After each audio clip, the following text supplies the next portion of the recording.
भारतीय इंटरनेट पर हाल ही में कुछ ऐसा हुआ है जिस पर यकीन करना थोड़ा मुश्किल है। आज के इस एक्सप्लेनर में हम एक ऐसे डिजिटल फिनोमेनन का विश्लेषण करने जा रहे हैं जो एक छोटे से व्यंग से शुरू हुआ और रातों रात एक विशाल लहर बन गया। कॉकरोच जनता पार्टी। सुनने में ये किसी राजनीतिक मजाक जैसा लगता है ना, लेकिन इसके पीछे की जो कहानी है वो हमारी राजनीति और सोशल मीडिया की ताकत को एक बिल्कुल नए नजरिए से पेश करती है। तो चलिए बिना किसी देरी के सीधे इस मामले की गहराई में चलते हैं। इस डेटा को देखकर आप भी चौंक जाएंगे। एक तरफ हमारे देश की सत्ताधारी पार्टी भारतीय जनता पार्टी है, जिसके इंस्टाग्राम पर करीब 8.7 मिलियन यानी 87 लाख फॉलोअर्स हैं, और दूसरी तरफ ये हाल ही में बनी कॉकरोच जनता पार्टी है, जिसने 15 मिलियन यानी 1.5 करोड़ फॉलोअर्स का आंकड़ा पार कर लिया है। मतलब एक नए मीम पेज ने देश की सबसे बड़ी राष्ट्रीय पार्टी को इंस्टाग्राम फॉलोअर्स के मामले में इतना पीछे छोड़ दिया। ये अपने आप में एक बहुत बड़ा और हैरान कर देने वाला फैक्ट है। लेकिन सबसे ज्यादा चौंकाने वाली बात है इसकी स्पीड। सिर्फ और सिर्फ 5 दिन, जी हाँ, 0 से लेकर 15 मिलियन फॉलोअर्स तक का ये सफर महज 5 दिनों के भीतर तय किया गया। इंटरनेट पर किसी भी चीज का इतनी भयंकर रफ्तार से वायरल होना ये साफ दिखाता है कि इस मुद्दे ने लोगों की नब्ज को बहुत ही गहराई से पकड़ा है। Section 1, the spark, a judicial remark. आखिर वो कौन सी चिंगारी थी जिसने इतनी बड़ी डिजिटल सुनामी ला दी? दरअसल इस पूरे मामले की शुरुआत देश की सर्वोच्च अदालत से जुड़ी एक टिप्पणी से हुई। रिपोर्ट्स के मुताबिक भारत के मुख्य न्यायाधीश CJI सूर्यकांत जी ने एक सुनवाई के दौरान मौखिक रूप से कहा था कि कुछ बेरोजगार युवा कॉकरोच जैसे होते हैं, जो बाद में मीडिया, सोशल मीडिया या RTI एक्टिविस्ट बनकर सिस्टम पर हमला करते हैं। देखिए, भले ही बाद में ये स्पष्ट किया गया कि उनके बयान को गलत कॉन्टेक्स्ट में लिया गया, लेकिन इस एक शब्द कॉकरोच ने देश भर के बेरोजगार युवाओं के बीच एक भारी आक्रोश पैदा कर दिया। अब डिजिटल युग में विरोध का तरीका कैसे बदलता है, ये उसका एक क्लासिक उदाहरण है। आपको वो ऐतिहासिक राजनीतिक नारा तो याद ही होगा, मैं भी चौकीदार, जिसने एक समय में बहुत बड़ा इम्पैक्ट क्रिएट किया था। बस उसी तर्ज पर CJI की टिप्पणी के तुरंत बाद इंटरनेट पर मैं भी कॉकरोच ट्रेंड करने लगा। एक नेचुरल गुस्सा देखते ही देखते डिजिटल व्यंग्य की एक विशाल लहर में बदल गया। लोगों ने उस अपमानजनक शब्द को ही अपना सबसे बड़ा हथियार बना लिया। Section 2, the viral phenomenon. अब ये गुस्सा सिर्फ एक ट्रेंड तक सीमित नहीं था, बल्कि एक संगठन का रूप लेने लगा था। अगर हम इन 5 दिनों की टाइमलाइन को ध्यान से देखें तो पूरी पिक्चर क्लियर हो जाती है। CJI की मौखिक टिप्पणी आती है, गुस्सा भड़कता है और तुरंत बाद सोशल मीडिया पर बैकलैश शुरू हो जाता है। इसके बाद 16 मई को ट्विटर पर बाकायदा CJP_29 नाम से एक हैंडल रजिस्टर होता है। और बात यहीं खत्म नहीं होती। इसके बाद एक प्रॉपर वेबसाइट लॉन्च की जाती है, जिसका नाम रखा जाता है voice of lazy and unemployed. ये एस्केलेशन इतनी तेज था कि मानो सब कुछ पहले से प्लान किया गया हो। इनकी ब्रांडिंग का तरीका भी काफी इंटरेस्टिंग था। इन्होंने नारा दिया, क्लीन टुडे बेटर टुमारो, और खुद को आलसी और बेरोजगारों की आवाज घोषित कर दिया। AI से बनी इमेजेस का जबरदस्त इस्तेमाल किया गया और एक ऐसा माहौल बनाया गया जिससे जुड़ना लोगों को कूल और विद्रोही लगने लगा। Section 3, the manifesto and demands.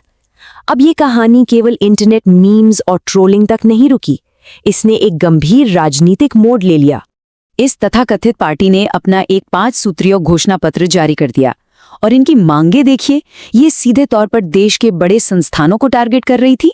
मुख्य न्यायाधीशों के लिए रिटायरमेंट के बाद राज्यसभा की सीटों पर बैन लगाने से लेकर मुख्य चुनाव आयुक्त को UAPA के तहत गिरफ्तार करने तक की मांग। साथ ही महिलाओं के लिए 50% आरक्षण, अंबानी और अडानी के स्वामित्व वाले न्यूज चैनल्स पर बैन और दल बदलू नेताओं पर चुनाव लड़ने की रोक। ये मैनिफेस्टो बहुत ही एग्रेसिव था और सीधे न्यायपालिका, चुनाव आयोग और मीडिया पर निशाना साध रहा था। और ऐसा नहीं है कि ये सिर्फ हवाई बातें कर रहे थे, इन्होंने असल दुनिया के मुद्दों को भी उठाया। इनका इमीडिएट टारगेट बने देश के शिक्षा मंत्री। 2024-2025 के नीट पेपर लीक विवादों को लेकर इस समूह ने शिक्षा मंत्री के इस्तीफे की मांग तेज कर दी। इससे एक बात साफ हो गई कि छात्रों के असल गुस्से को एक दिशा दी जा रही थी। Section 4, unmasking the founder. अब आते हैं इस एक्सप्लेनर के सबसे इन्वेस्टिगेटिव और दिलचस्प हिस्से पर। यहाँ सबसे बड़ा सवाल खड़ा होता है कि आखिर इस कॉकरोच जनता पार्टी के पीछे है कौन? क्या ये सच में बेरोजगार युवाओं का कोई स्वस्फूर्त यानी अपने आप खड़ा हुआ आंदोलन था, या फिर पर्दे के पीछे से कोई बहुत ही सधा हुआ पॉलिटिकल कैंपेन चलाया जा रहा था? इस आंदोलन को शुरू करने वाले जिस व्यक्ति का नाम सामने आया वो है अभिजीत दीपके। जरा इनके बैकग्राउंड पे नजर डालते हैं। अभिजीत ने बोस्टन यूनिवर्सिटी से पब्लिक रिलेशंस में मास्टर्स किया है और दिलचस्प बात यह है कि उनका आम आदमी पार्टी के साथ एक बहुत ही मजबूत और लंबा जुड़ाव रहा है। वो national social media coordinator, communications director, मुख्यमंत्री कार्यालय में फेलो और दिल्ली सरकार के कम्युनिकेशंस एडवाइजर रह चुके हैं।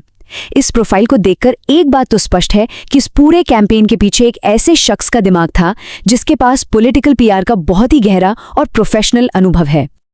अब इस टाइमलाइन को देखिए जिससे कई क्रिटिक्स पॉइंट आउट कर रहे हैं। 13 मई को आम आदमी पार्टी के सुप्रीमो अरविंद केजरीवाल ने जेनजी से अपील की थी कि वो बाहर आए, विरोध करें और मंत्रियों को जेल भेजें।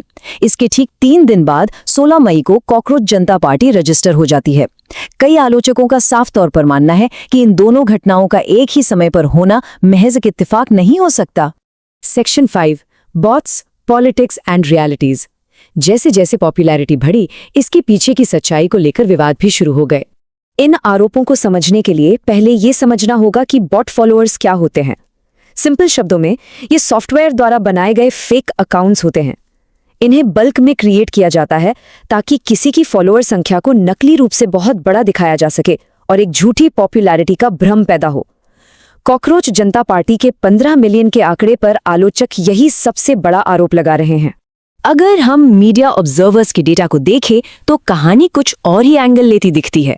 आरोप है कि फॉलोअर्स का एक बहुत बड़ा हिस्सा पाकिस्तान, तुर्की और बांग्लादेश से आया है।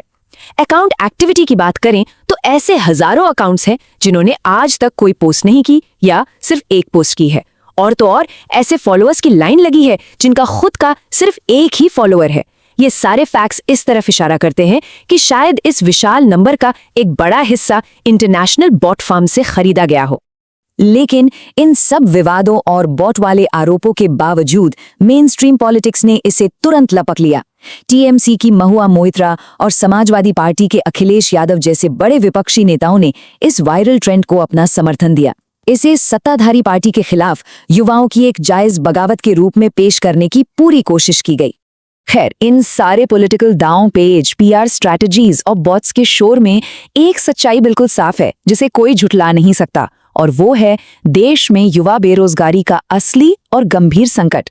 चाहे ये आंदोलन पूरी तरह से नेचुरल हो या फिर किसी मास्टरमाइंड की प्लानिंग, जिस गुस्से और हताशा ने इस ट्रेंड को इतनी बड़ी पहचान दिलाई, वो बेरोजगारी का दर्द एकदम असली है। तो आखिर में सवाल यही बचता है, क्या सोशल मीडिया का ये अभूतपूर्वक डिजिटल विस्फोट सच में बेरोजगार युवाओं के लिए कोई ठोस समाधान निकाल पाएगा, या फिर कुछ समय बाद ये भी इंटरनेट के अथाह समंदर में एक और गड़े हुए राजनीतिक नाटक की तरह गायब हो जाएगा? आज के इस विश्लेषण में हमारे साथ जुड़ने के लिए आपका बहुत बहुत शुक्रिया। मिलते हैं अगले एक्सप्लेनर में एक नए और दिलचस्प मुद्दे के साथ।